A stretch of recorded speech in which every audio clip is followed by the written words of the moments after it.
বৃষ্টি ভেজা বিকেলে কর্তামশাইয়ের প্রিয় খাবার বানানোর জন্য ব্যস্ত হয়ে পড়েছিলাম।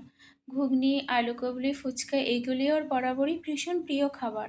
আর যে কোনো টক জাতীয় খাবার হলে তো কোনো কথা নেই, টক খাওয়াতে তো উনি মেয়ে মানুষকেও হার মানায়। অফিস থেকে এসেই মাঝে সাঝে বলে যে ভীষণ খিদে পেয়েছে, কিছু খেতে দাও।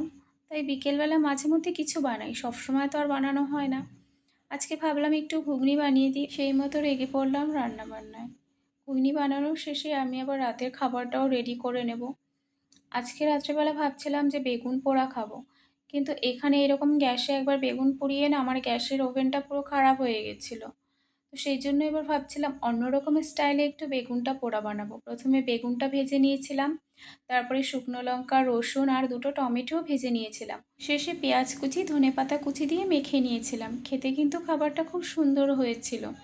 আর এইদিকে ভাবছিলাম যে মাছগুলো অনেক দিন ধরে ফ্রিজে রয়েছে, তো সর্ষে বাটা দিয়ে আজকে করি, কারণ অনেক দিন রাখা ফ্রিজে মাছ না সর্ষে বাটা ছাড়া একদমই ভালো লাগে না, সেই টেস্টটা আসে না আর। এইদিকে আমার ঘুগনি রান্নাটাও কমপ্লিট আর ও অফিস থেকে চলে এসছে।